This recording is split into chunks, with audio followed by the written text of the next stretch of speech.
Michael Olunga, thank you very much for talking to us. How is life in Qatar? How is football in Qatar? Well, life is fantastic. Now since I came, now it's the beginning of my 4th year. It's been really amazing. Since I came, the football has been fantastic. You know, playing in Duhail, one of the best teams in Qatar.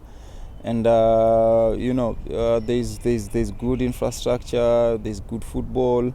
The QFA, has really tried, to improve the level of the football in Qatar, and it's really amazing because also with the past competitions such as World Cup, now with the Asian Cup going on, you see a difference in quality in terms of football and also infrastructure. So it's a nice place to be and to play football, and we are amazed that we are here. Off the pitch, how is life? Are you learning some Arabic? You can get by? Not so really, but Arabic and Swahili, because I'm Kenyan, and Swahili, they marry each other, so it's easier, a little bit, and also because most of the people, they speak English, it's also an added advantage to me. So It's really good also in terms of living in Qatar. The family life is okay, the people are really supportive, and the people are really also nice.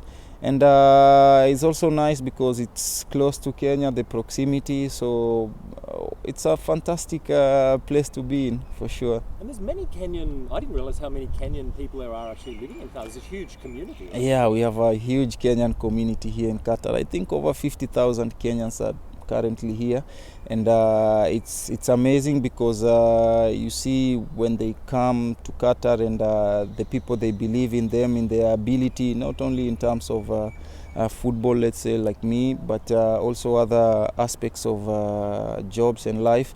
So they are really supportive, and I also thank them, because they've been really supportive. They've supported me during the matches that we play in QSL, in Champions League, and they keep an eye in every game that we play. So it's really amazing to see, like, you have a huge Kenyan community that you can always rely on whenever you need help. And we understand that you studied engineering in was it university you studied engineering? Yeah, I studied geospatial engineering back in Kenya. You have to explain what is geospatial engineering. This sounds way too difficult for me. Well, what we used to do mainly was about GPS and datas, and we used to do also a little bit of survey. So things to do with the GPS, let's say when you put it in a football pitch perspective, we normally play with the GPS data behind us. Yeah. So those are some of the things that we could do, maybe things like Google to try and locate places, things in the space. So this kind of satellite things is what we used to do. So when you finish football, do you think you'll return to this kind of career possibly? Or? Well, hopefully, life is a very dynamic thing, and who knows, maybe after football I'll say, okay, let me see if this engineering, now I can pursue it further and try to, get into it, see the benefits that it has, because since I did it, I never practiced it, to be honest. So, but it's something which, one day I would like to see if I can do it once I retire from football. Fantastic. And yeah. One thing you don't need a GPS for is the goal, because you certainly know where the goal is. I remember when you were in Japan, we were discussing before this one game when you played for Kashiwa Reysol, and people were losing count. I think in the end you scored 8 goals in this match. How has been the football comparison? I know it's difficult, to compare leagues, but what for you is the difference between, say, playing in the J.League in Japan and playing here in the QSL? Well, there's not so much of a big difference, first of all, because when I moved from Japan to here, it was same continent, so it wasn't a difficult switch, but of course there's difference in terms of weather conditions. Here it can be quite hot and humid during summer compared to maybe what's there in Japan. So the difference is very minimal. Maybe I can just say is that in Japan, most of the teams, they have huge following, and they have a crowd when they go to the games. So the games, fans, they also play a big role. When the games are being played, then it's more lively, and also players, they work extra hard, when you have a big crowd, trying to push you. But in the recent years, we've seen a huge improvement in terms of fan attendance in QSL. They really tried and did a lot of fun engagement activities before the season starts and even during the mid of the season. And now we've seen a big influx of fans coming into the stadium, which is a positive thing from the QSL. And we hope that they can continue coming to the stadiums. They can fill the stadiums just like what they are doing, when the national team plays, the international matches are. So once we build this culture, I'm sure it will be more attractive, and people will be more following, because we have a big community that wants to come and support these clubs. So we just need to get the right things. But in terms of football, is not so much of a big difference, because if you look at like our club Al Duhail, we've been participating in Champions League, same as the Japanese sides, and last year we achieved semi-final spot. So it means that the level is almost the same, if not the same. But now the little difference comes in, let's say, like the things like having a huge following and crowds which keep on pushing the players. This year for Duhail, it's been, I think I can say, a disappointing season so far, because this is a big club, you have big expectations, big pressure for performance, to win trophies, to win titles. You're mid-table in the league, you're out of the Champions League. So far this season, what's gone wrong, and what kind of things are you working to improve as the season continues? Well, like you said, so far we didn't come to the party this year, because we've had a couple of injuries that have hit our first team, especially our key first team players. We didn't manage to play with all our full squad in the Champions League and also the league.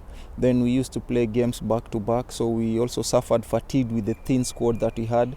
And it was difficult to compete, because like you said, in Duhail, all games are high level. Whether you're playing a friendly game or any, even when you're playing a school team or a university team, all games, they have pressure to win and to perform. So we didn't start well, and it's unfortunate that we exited the Champions League.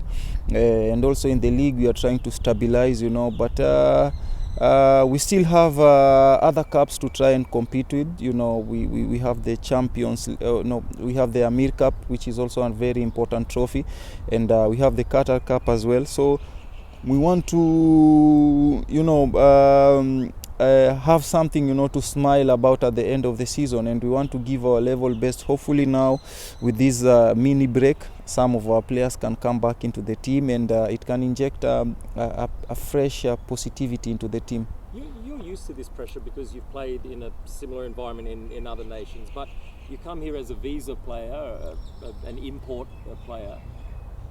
How do you cope with the expectations and the pressure? I know you've got a fantastic record, so you've done fantastically well. But how difficult is it to come with the expectation, particularly as a number 9, as a striker? Fans are expecting you to score every game. How difficult is this pressure and expectations?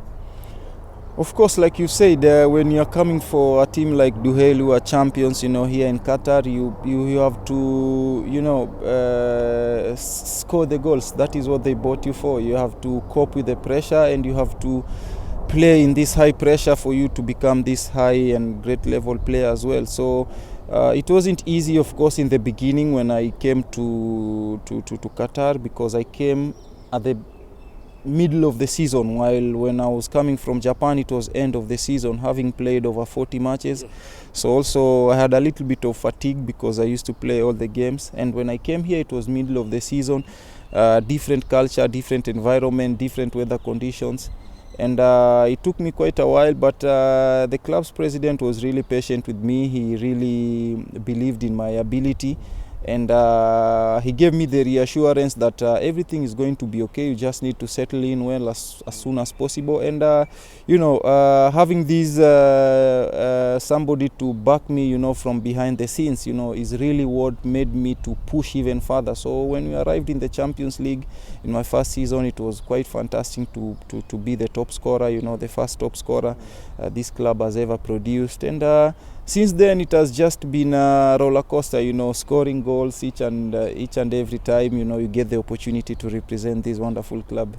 Can I just ask you about this one game in Japan? I mean, you were involved in the most dramatic match in the history of the J-League. You put in, I think I'm probably right in saying, the best performance ever in the history of the J-League, maybe Asia's strongest league. How many goals was it in the end? Everybody was losing. Maybe were you losing count during the game? Well, the funny thing is that prior to this game, I was fourth in the top scorer list, and the top scorer we had a difference of 8 goals, me and the top scorer.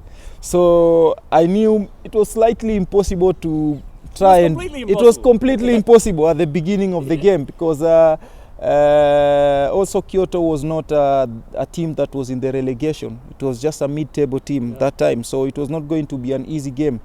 But then when we started the game, we really started quite strong, because I remember in the 4th, 5th minute I had scored the first goal. Then in the first half I had a hat-trick, and I was like, okay, when I went into the locker room and I saw the other guy didn't score, so I said, okay, why can't I push even for more to try and see if I can make the impossible possible? And that's what really made me to go for more and more. And after I scored 8 goals, but in the end the other guy scored 1 goal, 1 extra, so it was quite unfortunate. But at some point, it was crazy, because we used to score after every 2 minutes you score, and it was really fantastic. And being the last game of the season, the crowd was full, the stadium was full, and the chants were really amazing. The support was really fantastic, and it's like you said, it's one of the games that you can't forget ever in your life. And I'm waiting to see who's going to break this record in J-League. long time until this happens. What about in terms of the national team? Because now with an expanded World Cup, almost every nation can dream of going to the World Cup. In Kenya, do Kenyan fans believe, do the team, do the players believe that this is the moment, now it's within the grasp that Kenya can possibly dream to go to the World Cup? Well, like you've said, it's a good and positive thing that FIFA, decided to expand the number of teams, that are going to compete in the World Cup. And it's really amazing, because for the longest time, we've seen the same teams going to compete to the World Cup. Of course, it's difference in terms of infrastructure and how the different leagues are being set up in the whole world. But it's a moment where us teams like Kenya, we can really dream of one day competing in the World Cup, because we have now a fair chance to compete with these other teams, knowing that at least we have slots that we can try to go out there and grab them. Of course, it's not so easy as well, but it gives us much more better probability of trying to achieve this dream, which maybe one day you could never dream of.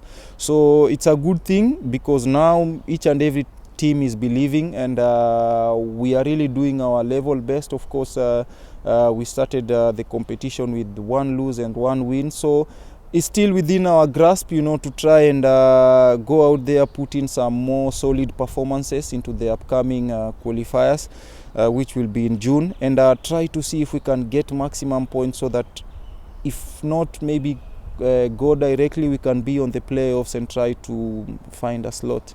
Do you feel the weight of expectation? Because I mean, you're like an icon now, like a role model for even younger Kenyan, boys or girls who one day dream of playing football. You comfortable with this kind of role? Well, of course, when you are like a leader, and when you are like one of the key players in the team, you have to accept this kind of responsibility, because we cannot shy away from this kind of responsibility once you're in that level. So we have to try and lead, the pack, so that we can try and achieve. Maybe we will not achieve it us, but maybe the footsteps that we are going to make, they are going to illuminate the path for other players to come and follow easily. So it's a journey, that is quite long, but I'm sure the national team of Kenya is headed in the right direction. In the next couple of years, we are going, to do much more better. Michael, what about in terms of the national team here in Qatar? You've seen in the league some fantastic players are playing for me. Akram Afif is one of the most amazing players anywhere in Asia. Defending Asian Cup champions, they did very well in this Asian Cup also. What is it about Qatari football that, I mean, the population is so small, but they still produce great players and they still manage to get great results?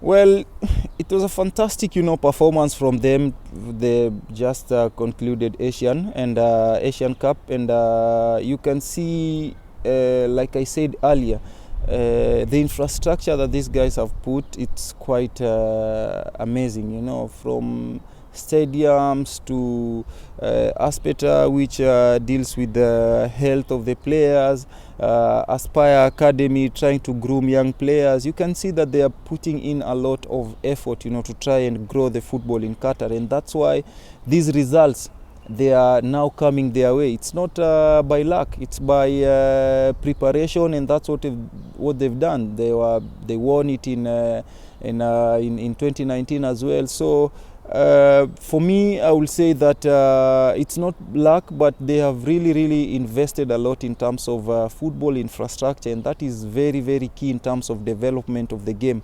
Because without this good infrastructure, then you cannot attract good players, and then if you attract good players, then you will have an opportunity to equally bring up good local players, and that has been the problem for the past years, to bring local players who can go and compete in the highest level as possible. And like you've seen, football now is very demanding. Each and every team is coming to compete well, and now no team in Asia is a small team. You see the teams likes of Jordan, they are competing quite well. Teams like Iraq, they are doing quite well. Iran, they are competing well. So for you to also maintain this kind of level, you have also to put in a lot of infrastructure, which I really give kudos to the Qatar government and the Qatar Federation Football Association for really trying their level best to grow the football in Qatar. Would you like to see more young Qatari players, maybe some young talents in your club or from other clubs in the league, go across and try and play in big leagues in Europe to make the next step? Because we've seen this not just with Qatar but with other Gulf nations as well, that the players are comfortable here, the salary is good, the lifestyle is good, but to really take that next step, you need to export players, right? Yeah, of course, that's true. We really need to have a lot of young Qatari players going out there, to expose themselves, and this will be good because it will also create room for other players now to come and play in QSL. Because yes, the QSL is, like you said, top league, one of the best leagues in Asia. But I believe for you to grow the national team quite so well, then you need to expose a lot of players also internationally, so that they can play also week in, week out with this kind of pressure that people are playing out there in terms of maybe the European games, the European Champions League, and this kind of other coveted leagues around the world. You need to have quite a number of players. So for me, I'd like to see some players which are best in the league here in QSL to try and go out there to try and compete also, so that it can create also room for now other players. They will know, okay, we have a backbone of players who are competing out there, form a backbone of the national team, but also that created room for another 10 or 20 other players to come into these QSL sides, and now they can expose themselves now with us who come here, to compete in QSL, and I believe it's going to be one of the best steps, going into the future. Just finally, before you take your next career step into becoming the best geospatial engineer in the world, you still have many years of football left. Where would you like to see your career move? You think you can stay here in Qatar forever? You'd like to go back and get back to Kenyan football? You want to return to Europe? What's your thinking? Well, with football, you never know. You can only predict it each and every day that unfolds. But normally I say, wherever I am, I normally try to give my best, because with me giving my best will create another opportunity for tomorrow. So what I can say and guarantee is that I'm going to continue scoring goals. I'm going to continue working hard to score goals. Whatever the future holds, that one I cannot know, because sometimes you make decisions based on what's on the table. So I wouldn't really say, because if you asked me maybe 5 years ago that I'll be playing in Qatar, maybe I'll tell you no. So, but today it's a possibility and it's a reality, and it's 4 years and I'm enjoying it. So I wouldn't say that I know my next steps for sure, but what I can guarantee is I'll continue to work hard for Duhail, score goals as much as possible, and then let's see what the future holds. Your next step has to be to score 9 goals here. You can't just be satisfied with 8 in a match. Well, the record here is I scored 5, so I need to do 6 here first before I can jump to 9, and then see if now we can reach to 9. Thank you very much for your time. I really appreciate it. Thank you so much.